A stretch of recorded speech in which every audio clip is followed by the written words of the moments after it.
What's up, everybody? This is the Healing Kings podcast, and I'm your host, Drew Koss. And today we're going to be talking about Don't Look Back, but I want to have a subtitle which is Dealing with Imposter Syndrome. This is something that has been plaguing us for years.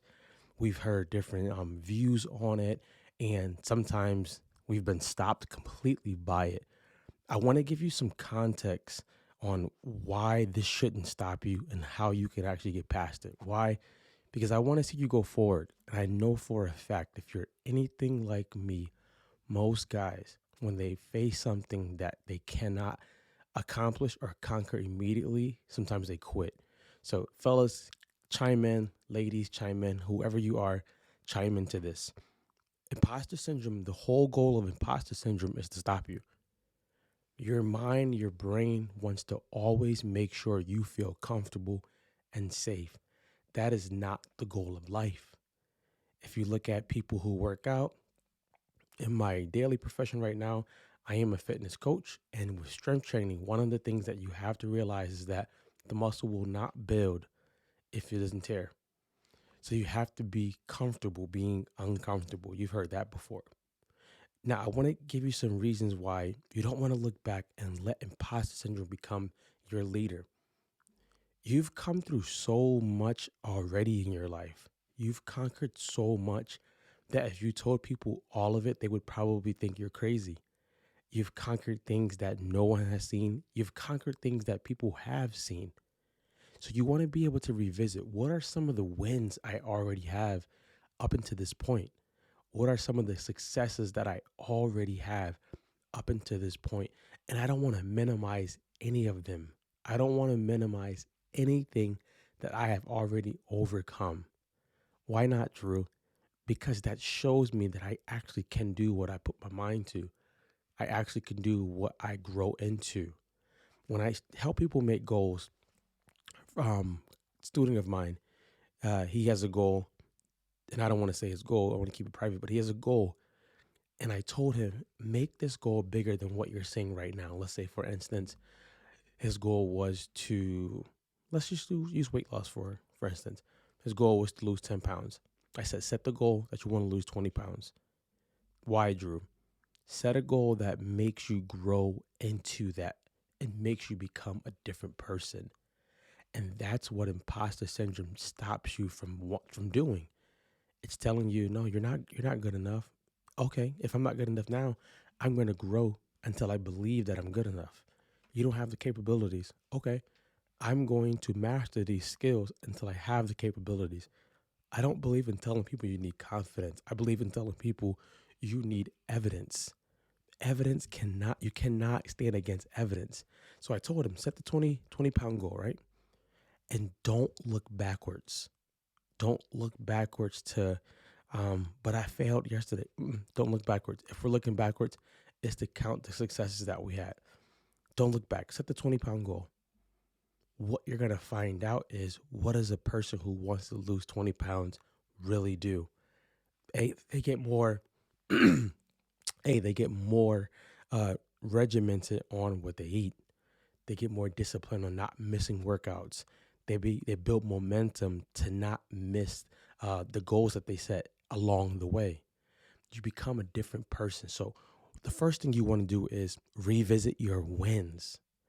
We always revisit the things that we failed at. And for the life of me, sometimes I do that and I cannot understand. You want to revisit the wins that you had, right? DJ Khaled had a song years ago. I don't know how long ago. This is long.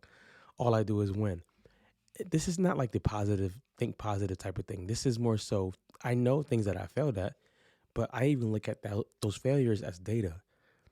Think about the wins, revisit the wins. What did you do when you won? Think about that. Don't just think it was luck. What did you do? How did you prepare? One of my favorite athletes in the world, I may get in trouble for this, is Floyd Mayweather. Why? Not because he just doesn't lose, but look what he does to win. He's running 10 miles a day. He's training 3 o'clock in the morning. He doesn't eat what everybody else is eating. He doesn't do drugs. He doesn't smoke. There's so much things that he's doing to win. And we skip that, but you want to revisit, what were you doing when you were winning, or what did you do to win? Think about that one. When imposter syndrome comes up, I want to think, hey, what's the last time I won? What was I doing? Count that up. For me, when I was revisiting and revamping and just completely doing this podcast over again, imposter syndrome was like, dude, you're going to fail. Do not do it. You failed before. And then I realized, hey, I remember sitting at a desk recording some videos. I remember doing some interviews. If I didn't win in the eyes of making it big, I won in the eyes of starting. I won in the eyes of being consistent. I did those things, so I did win. The second thing is, you want to talk about it to somebody else, not somebody else who's in the same boat as you, but somebody else who's already ahead of you. Because what they're going to tell you is, we all face imposter syndrome, but you still can do it. You still can go after what you want. You still can go after what's in your heart. You still can go after what God has planted in your heart.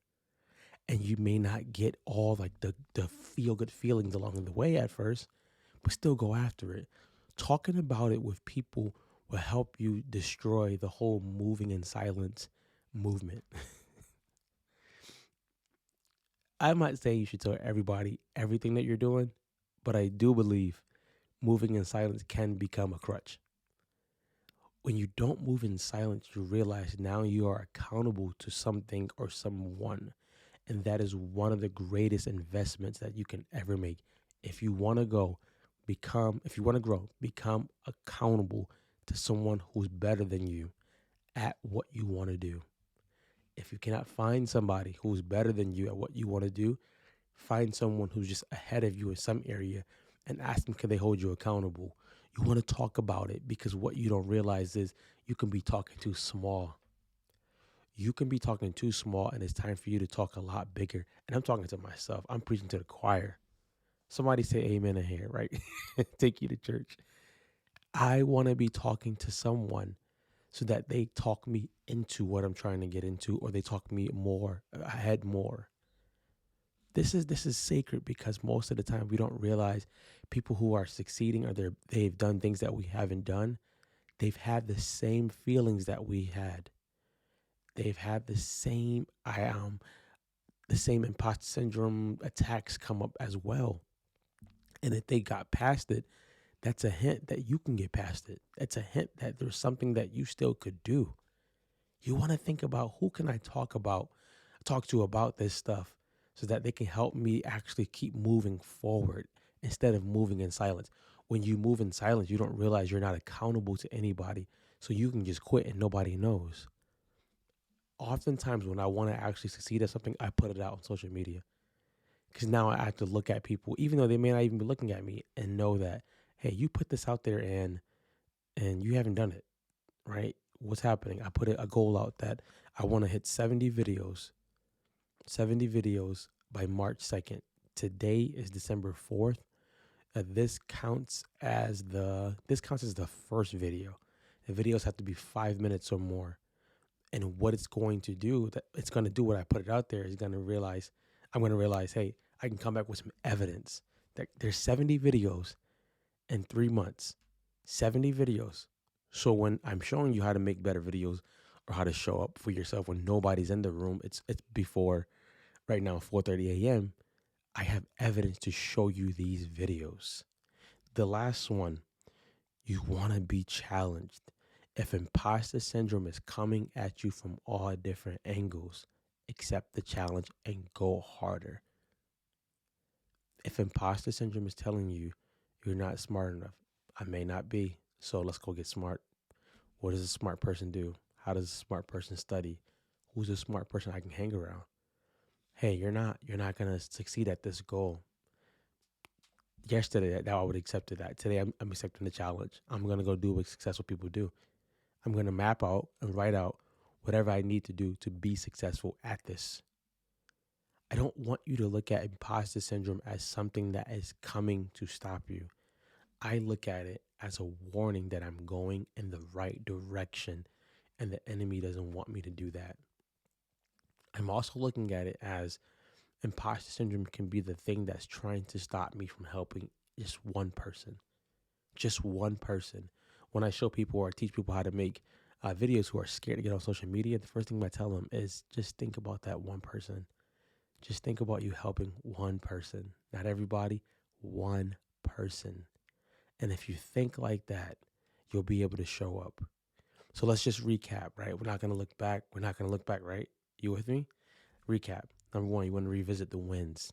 What was I doing that got me those wins? What was the preparation that got me those wins? What was the dark room work, the room that no one saw, the room I was working in that got me those wins? The second one, number two, I want to talk about it. I don't want to just move in silence. I want to talk about it to somebody who's better, who's ahead of me. I want to be held accountable so I can actually do what I said I was going to do. And number three, I want to challenge myself. I want to accept the challenge that I'm going to get better, that I'm going to do the work, and I'm not going to quit. So here's my challenge for you today. Write down what imposter syndrome is telling you and write down what does the opposite feel like of that. After that, I want you to write down 2 action steps that you can take, even if it's super small, even if it's just getting on social media and announcing what you really want to do and what you're going to do, and go take those action steps. Go take action consistently. Guys, I hope you do this. And I know if you do this, you're going to have a lot of success and you're going to have some wins. Don't look back, guys. Don't look back. Go be great.